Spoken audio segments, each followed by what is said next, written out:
I would say that's probably part of the Fly the Coop program.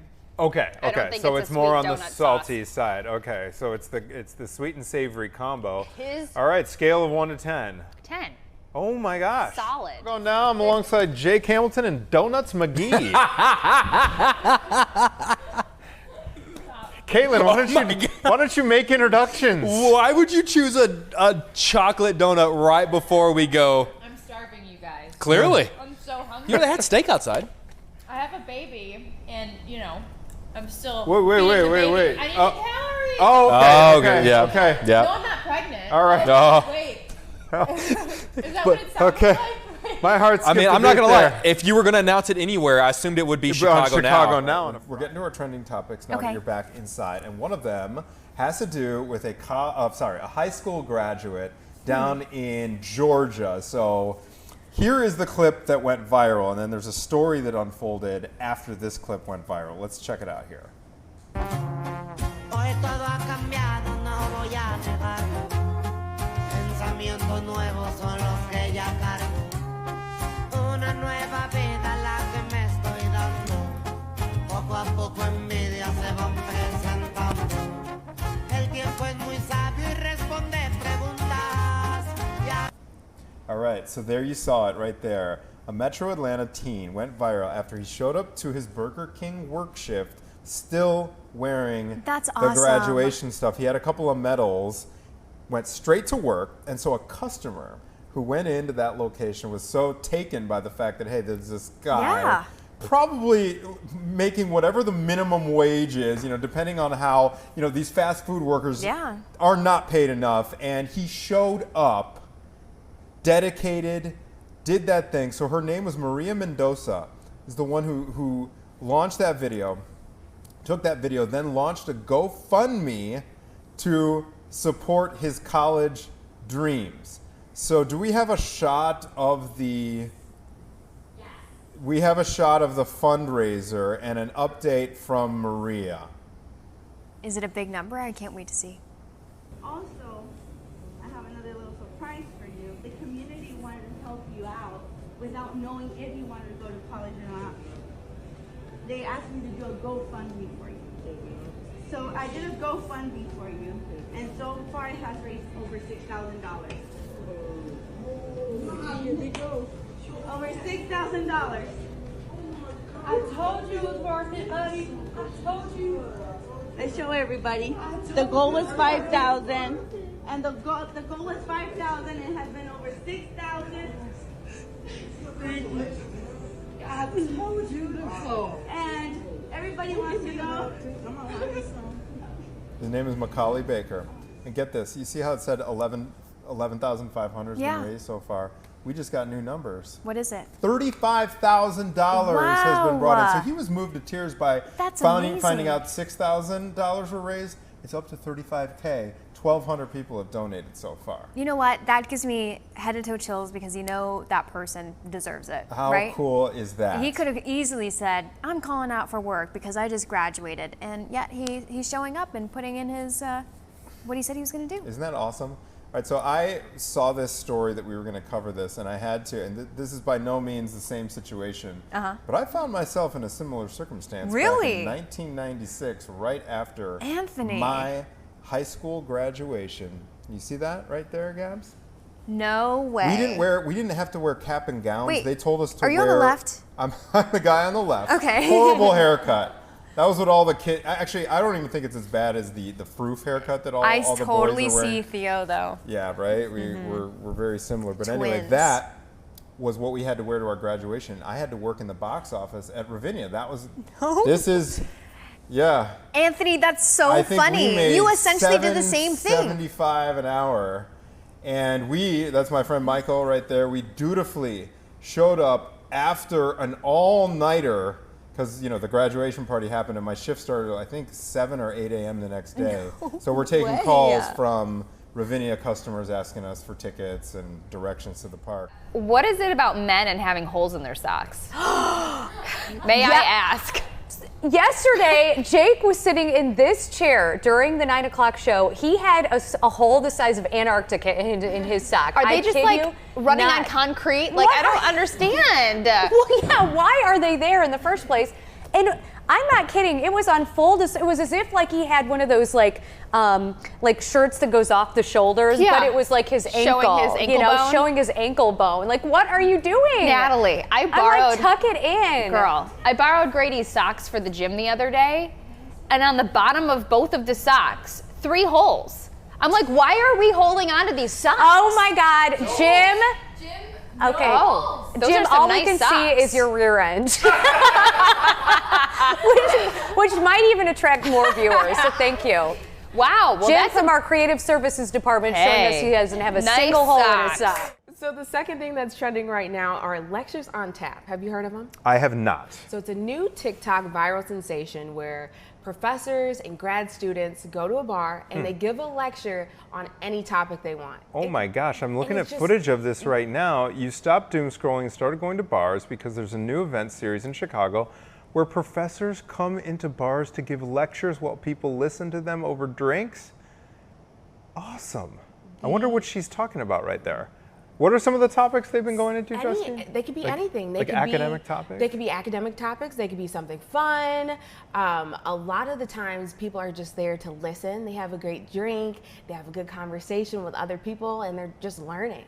So if you had to go to one of the bars, what would you give a topic on? Oh, well, if I was giving the lecture You were giving the myself, lecture yourself. You know, one thing Caitlin would sometimes, Caitlin, I would do maybe a little bit of dream interpretation too. I know a thing or two. I know a thing or two about dream. If you ever have any crazy dreams and need like a little perspective on it, I've been studying that in my free time for a very long time. Then. Sure. If I'm running in my dream for a long time, what does that mean? You might be running away from a problem. Ooh, okay. Yeah, and so the theory is, and this is not mine, it's research, but that the unconscious speaks in symbols. And so if you're having images in your dream of running, in the dream, are you running from anything or are you just running? I'm just running. You're just running. Maybe, I'd need know a little bit more about your psychology, but I would sit and listen to you say this for 10 minutes in a bar, nice little cocktail. maybe in terms of your workload, and we could go into a therapy session here, but like workload, pace of your life, is it pretty quick? Okay, yeah. So it might be a reflection of that. Look, we got the dream speaking images like that. But anyway, we could for sure dive into that. I think mine would be a Midwestern goodbye. How to do a Midwestern goodbye. Oh, let me hear about it. I don't know. I don't know the Midwestern goodbye. Let me hear it. Run me through. So give a mini lecture right now. My mini lecture. Here, you guys get it for free. So you start by Hold on, sitting. I need a beer. Yeah, No.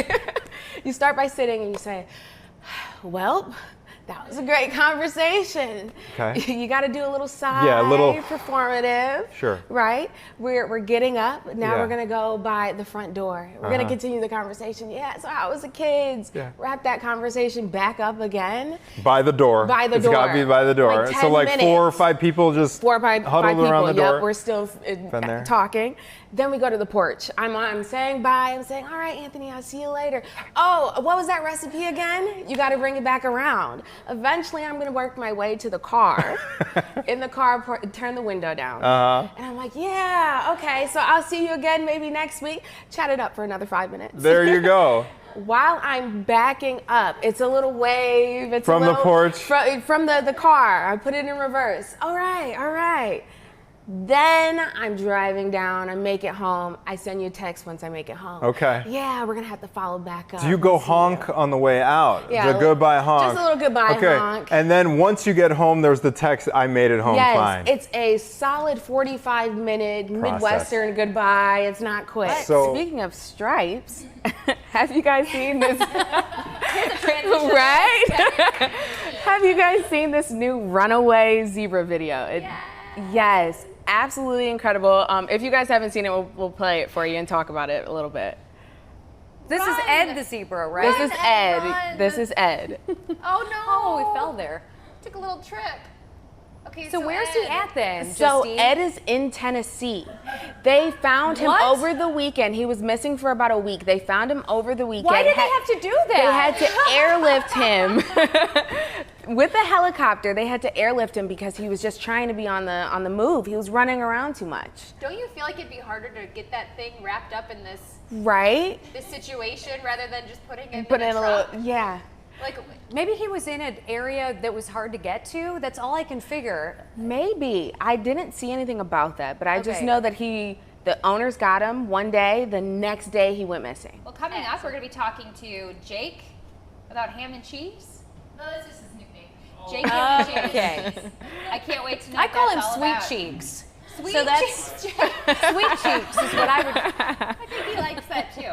Yeah, we're going to talk to Sweet Cheeks Jake about the Tony Awards. Yeah. Okay, so Owen Wilson. Yeah. Darling man. We love him. Charming, charming guy. He's starring in this new Apple TV Plus series called Stick, where he plays a former golfer who kind of had this breakdown and just, he's looking for his glory days, and he comes across this kid and thinks like, oh my God, like, I think this kid could be like the next Tiger Woods, and if I'm the guy that gets him there, then I reclaim my glory days. Right. So I had to talk to him about that line between I need to know how to do this thing versus there's no way you can expect me to know how to do this. If an actor is cast as a pilot, I don't expect that person to be able to actually fly a 747. But if that person's cast as a basketball player, I expect him to at least be able to convincingly do a layup. So I know you started taking some serious golf lessons to get ready for this part, but I'd love to know as an actor, for each individual part, where is that line between things you actually need to be able to do on camera versus, look, it's unrealistic for anyone to expect me to be able to do that thing? Well, it probably depends on, the actor. My line, I think, there was one time I was supposed to learn to play the saxophone, and that was just a bridge too far. I'm just not musical. So I could still be taking lessons, and I wouldn't be able to do it. Riding a horse, I kind of learned a little bit for a movie. I never got that good at it. But golf, that's probably where I've had the most success, where not knowing how to do something, learning for the project, and then feeling like, okay, I really made some progress. So I'm proud of myself for that. Am I stupid for believing that if an asteroid were coming toward the Earth, that you could drill to the middle of that thing and save us all? No, you're right. I knew it. Yes. Just get me with Steve Buscemi, get me with Rockhound and Ben Affleck, and put us on there, and we will save the world again, because we don't want to miss a thing. As we just saw with Henry Winkler on Good Day Chicago, leave it to me to make an obscure 90s movie reference. But I loved it. Pleasantly surprised by that. I don't think many people on that press day were bringing up Armageddon in the bit role that he had when he died on the asteroid. And that's why you're the best. Is he married? Does he have kids? What's his personal story? Owen Wilson? Yeah.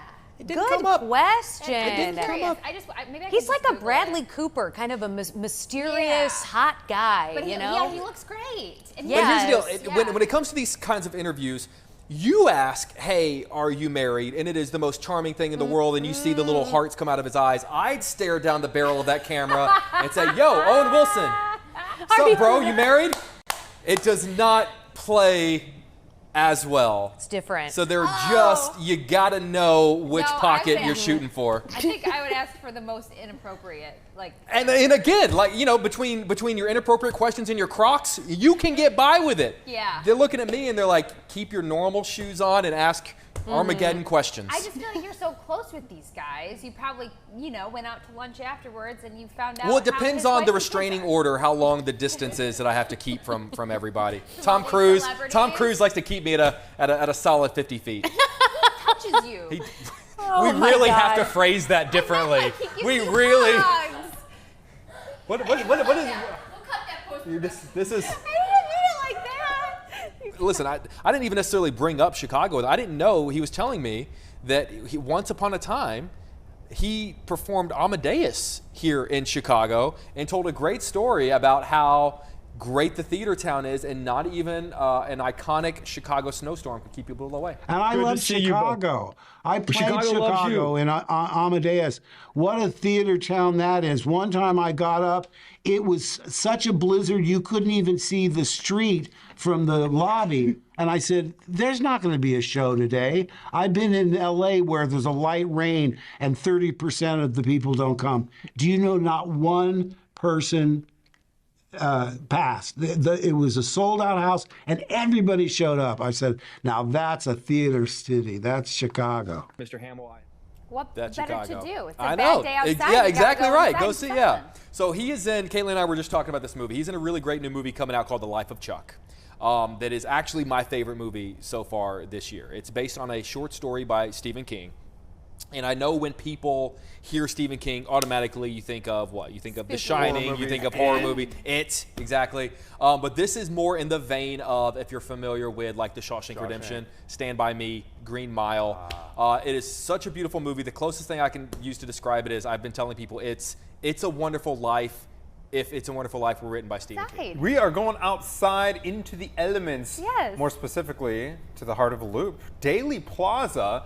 Now, we talked on the show about how Friday is like the food truck celebration, the food truck Fridays. Thursday, talking about the farmers market, and we have sent our very own Justine Baker out to Daily Plaza to check things out for us. Oh my goodness. Okay, so who have you talked to? What have you seen? What are the most popular items today? So right now, I'm seeing a lot of lines in places that have produce, vegetables, fruit. It's around lunchtime, and it will be lunchtime. So people are coming by and they're grabbing, some strawberries. These strawberries look amazing. They tell me that these snap peas are also a popular item. So something to snack on at your office when you're working.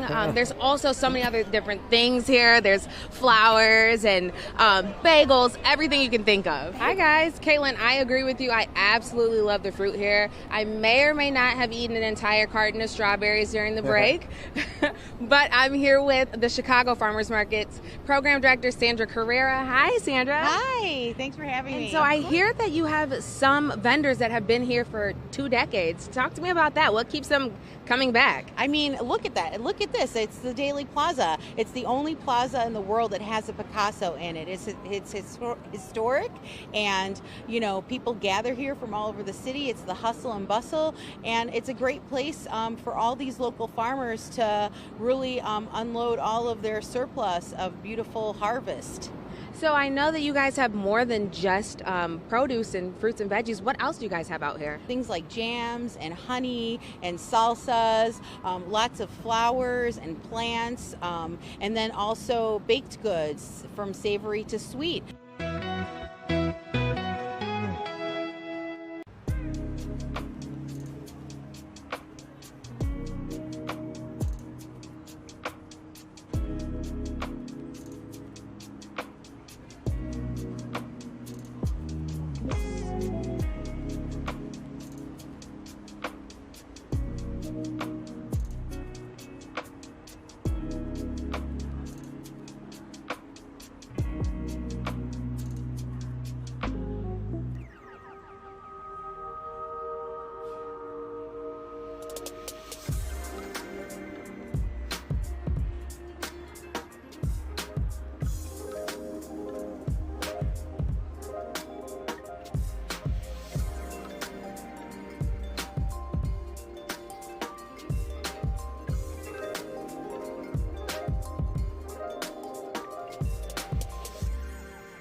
went to my very first Chicago Hounds game today, and maybe some of you know, maybe you don't know, but the Chicago Hounds are in the Major League of Rugby, the MLR. Probably my favorite part of this entire encounter was the owner, James English, saying, you know, like, we need more thirst traps. Like, we need to objectify the men. Within reason, though, guys, okay? We still need to be respectful. I also did tell him, oh, don't worry, coach. I made a thirst trap for you.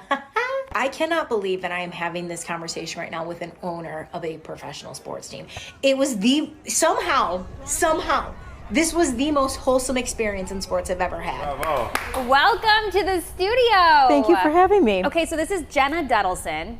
If you're familiar with TikTok, Chicago TikTok, you've probably seen Jenna and her videos. So you're an influencer specifically about sports. So we're talking about sports influencing. Yes. And then I'm reading here that there was a viral Hounds moment to discuss too. Yeah. Let's get into it. Yeah. So why sports? The thirst traps? Well, no, it never stemmed from that, but it's turned into people like that. Yeah. I just love sports because I think it's the ultimate connector. Yeah. I grew up an athlete, and I think it's hard when you live in Chicago to not be a fan of our sports teams here. Like, it's just very much ingrained into my DNA.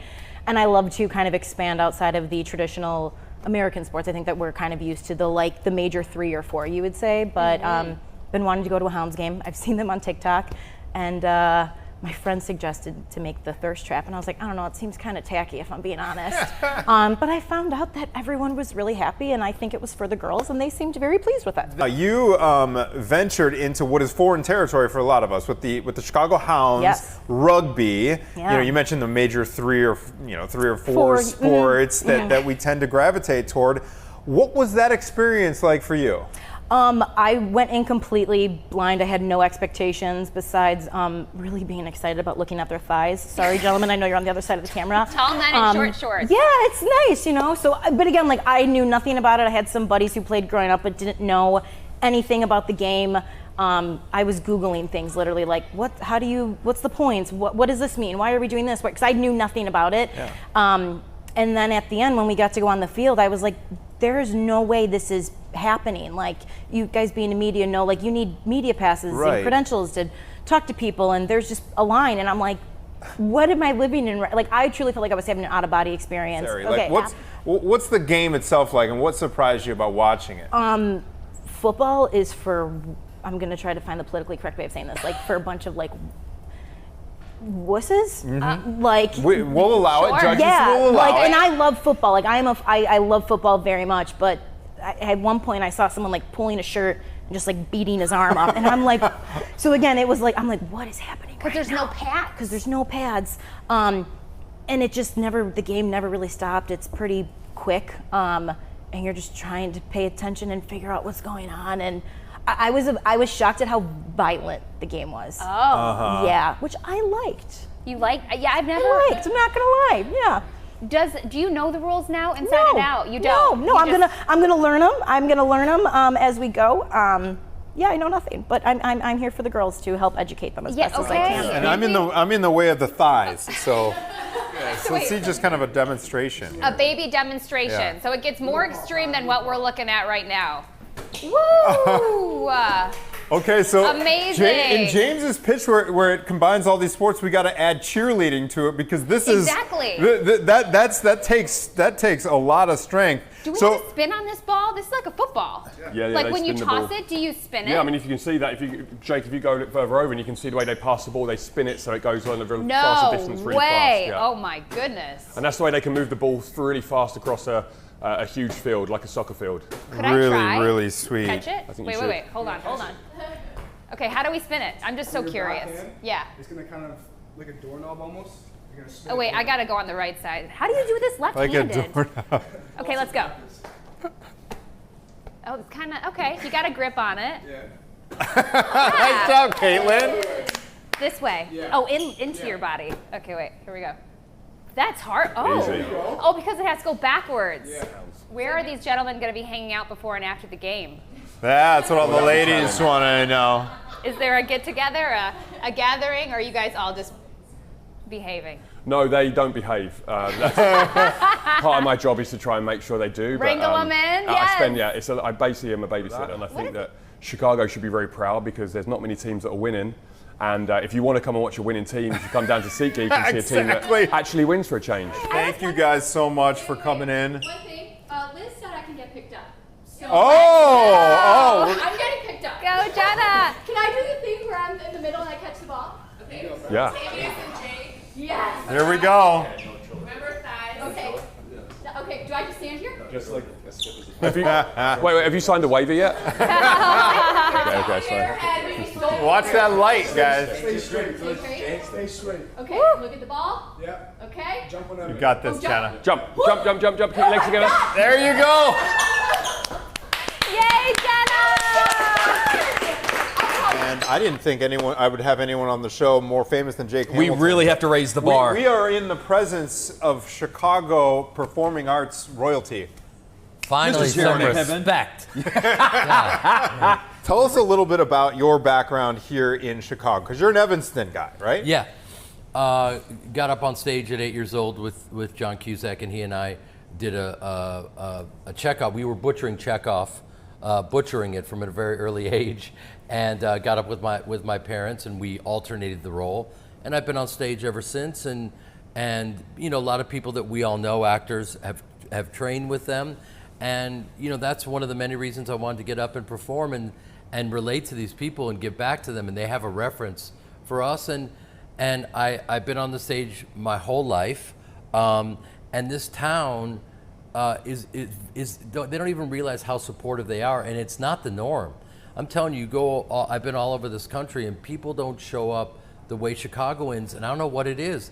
They show up and they support. Is that scary though, whenever you're sort of trying something out for the first time and you're in front of a crowd like the big, particularly a Chicago crowd that knows you and knows you can bring it? Is there a little bit of fear of like, all right, I'm gonna throw this out there, I'm gonna see how it lands, because not everything lands well. I'll never forget the first time at the Laugh Factory in LA that I got up on the mic and suddenly you have no idea where it's gonna land, and it's terrifying, and the stage is smaller than the stages you're used to, and suddenly you're pinned up against the wall, and you know, even though I've been on stage since I was 8 years old, it's terrifying. And so it's fear, and then you breathe and you let the fear subside, and then you go, and then you hit something that works, and you're like, oh my God, okay, that works. And then you become yourself again. So why would you be a slave to fear when it's only going to make you a lesser version than what you can be? Welcome to my TED Talk. I'm here for it on Chicago Now. Yeah. I've seen people offended in real time and laughing at the same time. Mm-hmm. You know what I mean? Sometimes the line is like non-existent. Yeah. Well, because I've offended their identity politics, but all I'm saying is the truth. And I'm taking the truth and I'm showing you how absurd it is, and I'm just sharing a laugh with you. Isn't this insane? You know, we all have anger. Anger is crazy, and we're all trying to deal with our anger. But anger is a punishment you give yourself for something someone else did. Kind of like burning your Tesla. Good night, everyone. Pizza review series.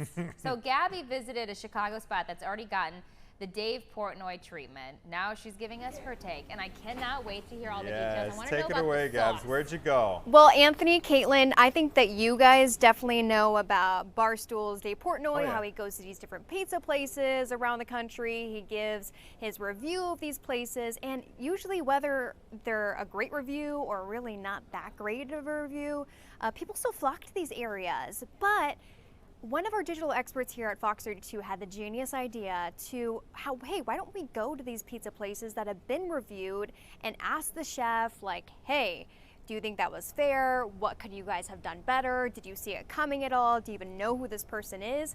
So we went to Danucci's Italian. It's open Lincoln Park. It's by Oz Park there. So perfect spot.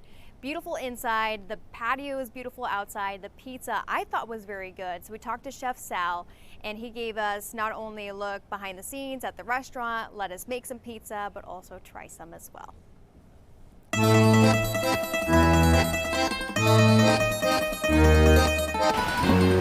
Oh, Lincoln Park. Okay, we're here at Danucci's with Sal. Hi. Dave came to Danucci's and gave you a score. What was it, and were you happy with it? It was 7.5. I'm fine with that. It needed more minutes inside the oven for sure. I believe with the well done the pizza, it was a full 8. Show the 8+ plus rated Day pizza. plus, right. So, Dave, I'm sorry, I have like extra parm here, Parmigiano for you. We don't use a parm from Wisconsin. We use a Parmigiano Reggiano from Italy. So people love that. It gives an extra flavor to the pizza. The details makes the difference for sure. Just show them how it's made. Yeah. Let's go Why inside. not? Show Let's them go how it's inside. made. All right.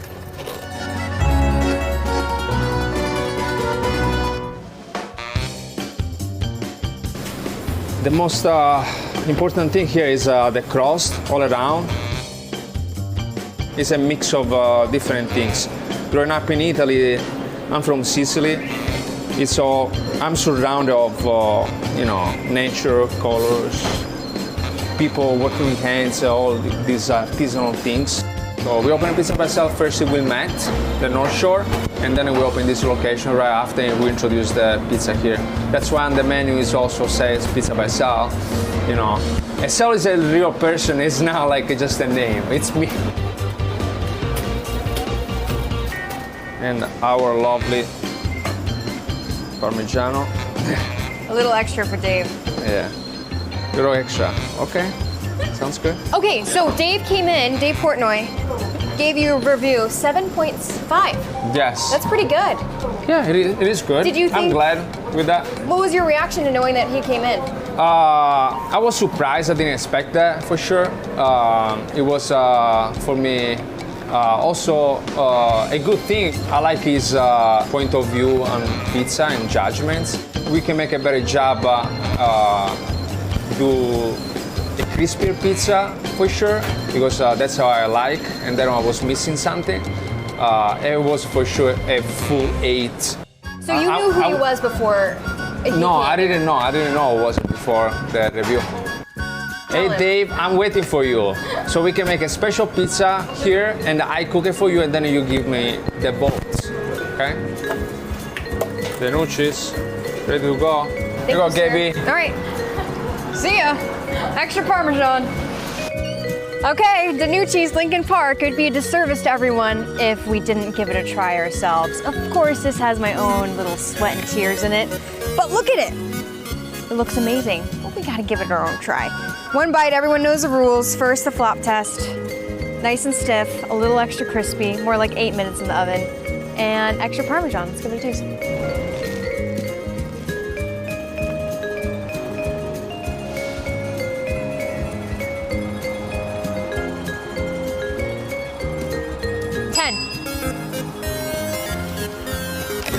I'm gonna eat this at home.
10 Chicago restaurants have landed on the list of the best outdoor dining spots in the U.S.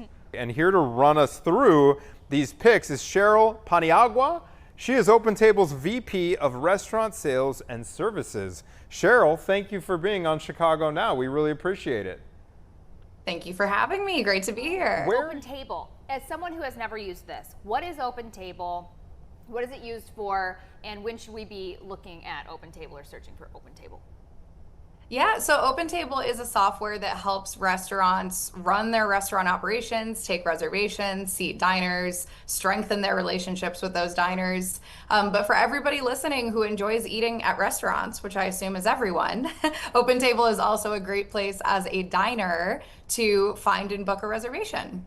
I understand, Cheryl, that you guys have a list that I think a lot of Chicagoans are going to be interested in this time of year. The weather is finally, after a pretty rough May, cooler May, things are finally starting to open up. So what can you tell us about this list and where we should keep in mind for our al fresco adventures this summer? Yeah, so we have looked at our data, both our diner review data as well as all of the demand metrics that we have to measure the countries across the country that are the top cities for outdoor dining. So Chicago made the list. It came in at number 8. And actually, most of the cities on the list were cities that are warm all year round, cities like Austin and San Diego. So in terms of Chicago showing up on that list, I'm sure that something all three of us can relate to as Chicagoans is that, as we know, outdoor dining in our city in particular is really a well-earned reward for a long, cold winter. So a few of the restaurants that made the cut, for example, are Grill and the Goat, North Pond, Gibson's Italia, one of my personal favorites, Rosemary, which as a fun fact is also pet friendly. But there's so many amazing options to choose from. So diners can check out the full list on our summer outdoor dining hub. What advice do you have for folks who are using the app to make the best chances possible that you're going to get that table at the time you want? Great question. So one piece of advice is consider going at off-peak days or times. So our data says that Saturday, closely followed by Friday, are the most in-demand days for outdoor dining. So diners can certainly consider a nice weekday reservation. But the other pro tip is exactly what you mentioned. Use what we call notify me alerts. So that's a way to set an alert if a restaurant is fully booked, and should a hot table come available at the last minute, because you never know when cancellations are going to happen, we will let you know via text so that you can grab it yourself. Okay, if someone, Cheryl, is specifically looking for a rooftop, as Caitlin mentioned, do you have any thoughts there? Oh man, so rooftops. We have a lot of great cocktail destinations, which we work with a lot of cocktail restaurants as well. I know that one of my favorites is Cindy's. It overlooks Millennium Park and the Bean, so it's just a real iconic Chicago experience. Oh, okay. Cindy's is beautiful. Actually, we should go there after the show one time, because it's say, only can about we see it? It's like 2 blocks down that way, down Michigan Avenue. Speaking of views, that view is unbelievable of the park and the lake. Cindy. All so right. if you have guests coming into town, maybe that would be a good spot to see it. Absolutely. Yeah, Yeah, that'd be a good so. play. Yeah, for sure. Cheryl, can I just say, you have the most beautiful blue eyes. Why, thank you. They just pop right off the screen. Come back Thanks for anytime. joining us. We're going to talk to 2 very adventurous people. This couple that was on a boat and lived on this boat, and we want to know the ins and outs of this experience that they had traveling across the country. They are the Navigating Netzels, Carly and Evan. Good morning, you guys. What is this? First, tell us what it is, in case somebody has not heard of your experience.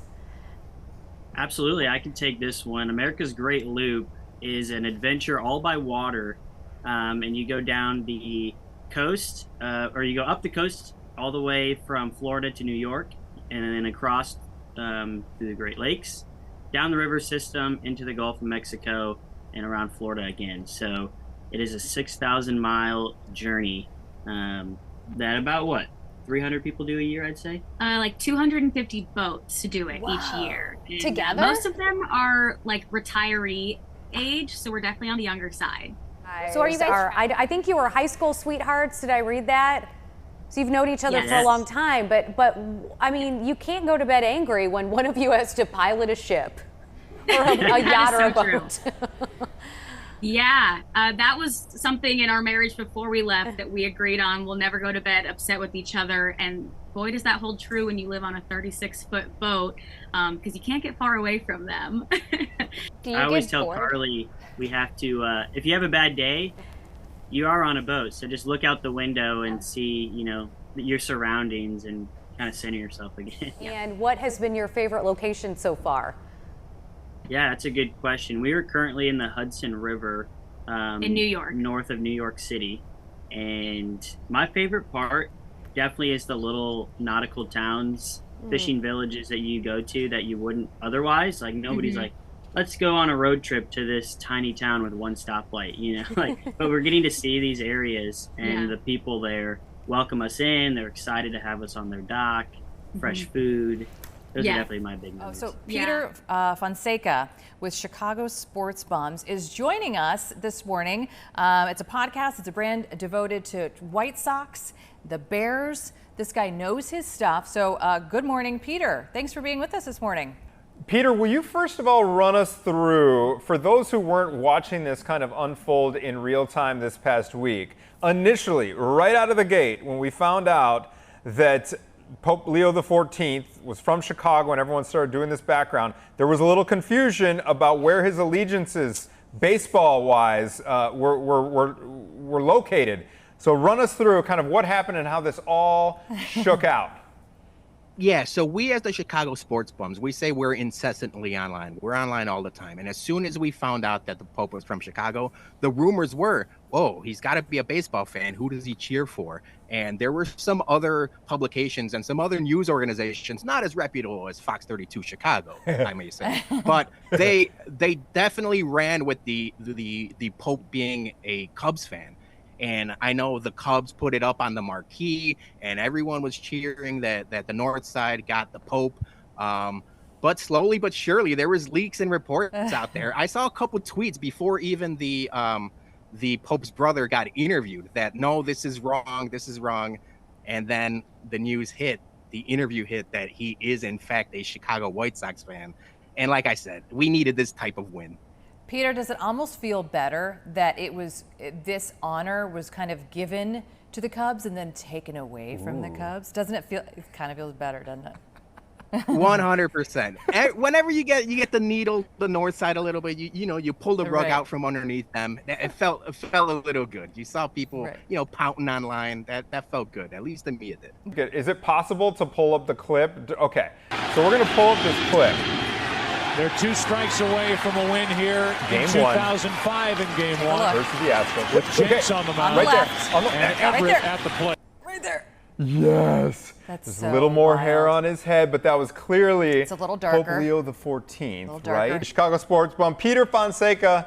Thank you, sir. Literally in 10 days, they've been able to make this beautiful mural outside. And I spent the last couple of hours out there, but you know what? I'm gonna go take it away and we're gonna do a little field trip. Because I want to take you out there and show you it a little bit closer and also introduce you to the person who made it happen. This is so cool. Without further ado, we'll get to all our trending topics like we do all the time. Bye-bye. We're sending Gabby outside right now. You guys got to see what is going up right across the street from us. Well, and there's a lot of information, and we're going to introduce you guys to Audrey Decker. She is the co-founder of... I'm going to have to ask her again what the group's name is. So this is part of a partnership with the United Nations Environment Program, and this is part of a series of UN Decade ecosystem restoration murals that we are doing everywhere. So last one was in London, and now we are here. But this one is really, really special because every time we make them, connected to the community. So this one is about ecosystem restoration, but also about environmental justice. And why? That's because Chicago is a city where the environmental justice movement was born in the United States with Hazel Johnson back in 1982. And there's odes to that actually in this piece because you're seeing little pieces of Illinois, of Chicago, in some of the details, like for instance the flower up there and the deer. It means something. It does. Actually, on the head of the lady, you have a chrysanthemum, which is the symbol of Chicago, and the white-tailed deer is very important because it's a state animal for the Illinois. And actually these girls, so the style of the artist, this is a signature style. So you have like a cartoon character, which seems, nice and funny, having fun.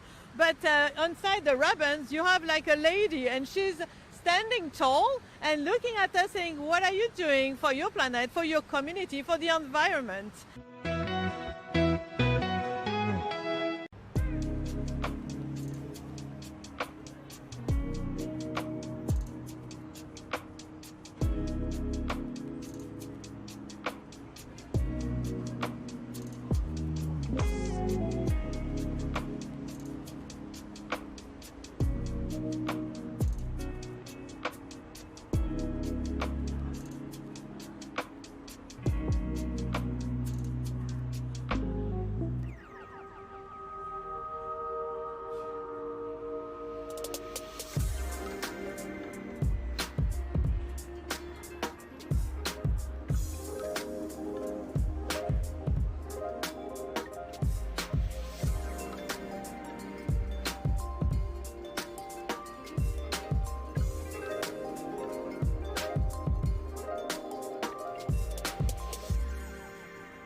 Gardens needed.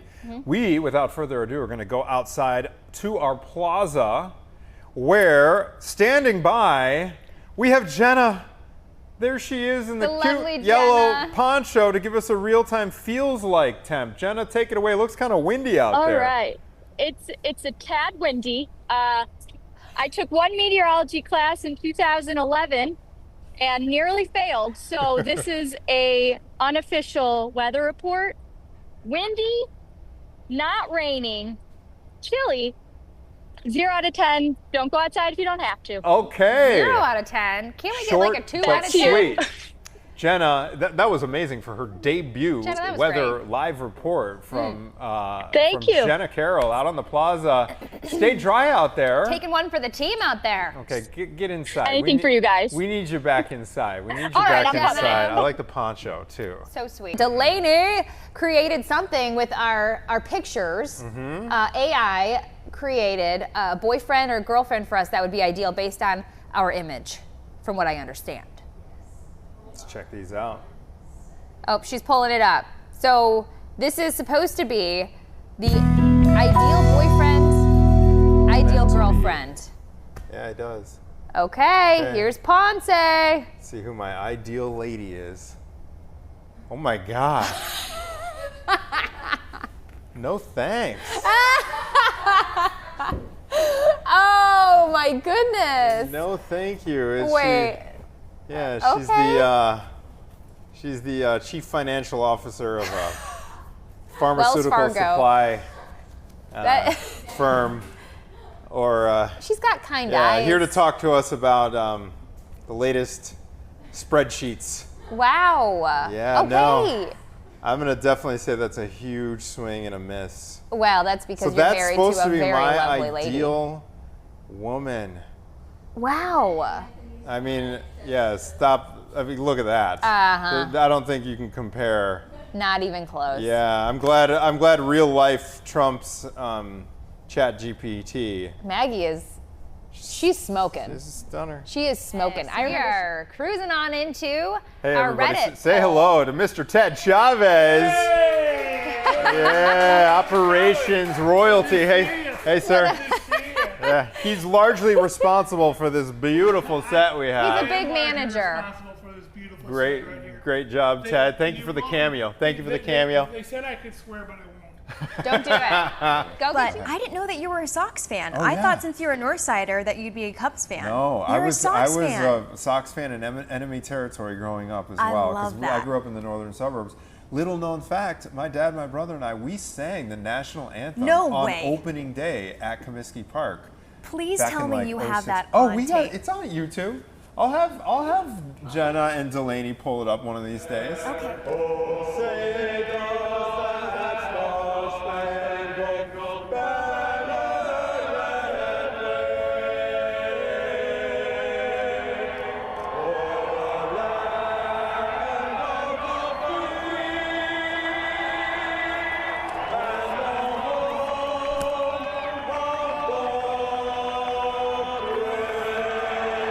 Anthony Bonazay, wow, you are a man of many talents. And you're going to get super upset about this as a dog lover. A dog spotted on Lakeshore Drive, on the drive. Oh, good. Okay, at least he's strapped in. Yeah. Look, there's a lot of reasons why I wouldn't do that, the least of which is that I can't ride a motorcycle. But one-handed. I'm also fairly, who am I to say? I don't know what this guy's situation is, particularly in relationship with his dog. I am so protective of my girl Daenerys that I think I would just, my thought is, like, if I get in an accident, let whatever happens to me, but don't hurt my dog because I get in an accident. Yeah. So no, what is happening right now? What is happening? This is, by the way, this is not AI. This is a real photo. That's also a great picture. And the other thing about it is happening right now. Jake is going 65 miles an hour in this picture, and his hair is not moving. Dude, my hair has not moved since the late 90s. It just stays still. That's a fantastic. Jenna, did you do this? This is Delaney. Delaney, come on. Hashtag new profile I pic. Need that printed out. Okay. So the first topic we want to dive into is, where would you take someone that you hate in Chicago? This was inspired by a viral reel. So they don't know anything about Chicago, and you're going to take them somewhere. Yes. I think one of my favorites is the first one. Lower Whacker. A lot goes on Lower Whacker Drive. Not just lower. To get to our studios, you do have to go on lower. There's a sub-level. A former boss, my first day, tried to explain how to get to our parking garage, which sits underneath our building. I was so lost. Impossible that I'm pretty sure I had to give it. somebody money to tell me where to go down. I tried. Another one is, have a picnic in the transfer tunnel between the red and the blue line. Oh. That is right underneath. For those who have not had the pleasure, I wouldn't call it a concourse. I mean, I guess it's a concourse, but it's technically it's a concourse, but it's not exactly the United Terminal lounge. at O'Hare with the lounge. It's not exactly the Ambassador Suite. It can get pretty. You might want to revive the COVID masks. The masks, maybe the shield. If you find yourself in the transfer tunnel between the red and blue line. So now we're talking about Reddit, of course, and the weirdest things seen on planes. So we have a couple to show you, I believe. Right, Jenna? We have at least one. Have you seen this before? Take a look. This is a person doing what, Caitlin? Playing an instrument. A recorder. What is this called? A recorder. A recorder. Do you remember they had those in school? I It's do. like when you learn to play the instrument, and Like, all why, the kids sir? got those. And that gentleman has gray hair in his beard. He should know better. It's just annoying. Well, but it looks like they're still on the ground. He played. That's right. He played Amazing Grace. Oh, no. And somebody posted it on Reddit, and I thought the most interesting response was, "Wait, I was on that flight." Really? Yes. Wow. Okay, so tell us your story quick. The weirdest thing I've ever seen on a plane. I was sitting there, and a socked foot came through. I was sitting on the window seat, came through the crack next to me, and I'm like, "What are you doing?" Nothing. You just let it sit there. Did it stink? No, but I'm like, who does that? Thread. So if you eat an Italian beef, okay, and let's say you get it extra gravy, you get it dipped, wet, however you like to say it, and then you use the restroom afterwards, okay? Ew. Are you washing your hands before you go to the bathroom? Or are you going to the bathroom? Okay, Jim, what do you've got something to say. Yeah, I mean, you gotta wash the grease and then wash. You gotta wash the grease. That's what the people in the thread say. You can't just use like a dry napkin and call it a day. No, you need to double wash, I think. That's my... I don't think I would. I think I'm a napkin. I think I would get the napkin. Like a wet nap? No, like if I had like just a napkin, whatever. As long as they're dry enough. But the smell is still on your hands. I don't think I would double wash. No, I would definitely not double wash. There were That's a also lot of people work. concerned about if you ate it with extra jardinera and you didn't wash ahead of time and then you were taking care of business, spice might transfer. Oh no. Okay. You know, Anthony Ponce, you missed this. Speaking of washing your hands going to the bathroom, did you know that there are men that work in our facility that don't wash their hands after using the facility? Ew. Yeah. I So could have heads up. lived another day without that. Sorry. fact. But nature It's a is circle of life. so okay? sad. I mean, You know what gotta my mom keep that told me in this mind. morning? I was talking to her as like a therapy session on my way into work. We're all gonna die one day. So we could end it on that positive note. If we still have any viewers tomorrow, We're all Caitlin and gonna I die will one be in a day. better mood. We will talk about something other than animals on the Thursday edition of Chicago Depends on Now. what's Grab your happened this Kleenex. afternoon. We're going to gather ourselves and join you all tomorrow for more Chicago Now. Thank you.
Teachers.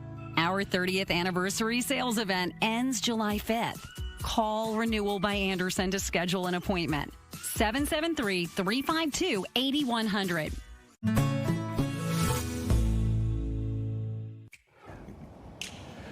It is Friday. Welcome to Good Day Chicago at 9. Here's a look at what we've got coming up this hour. Yes, the 24th annual Chicago Pride Festival is happening this weekend. We're going to have all the details that you need to know if you're planning on going either tomorrow or Sunday.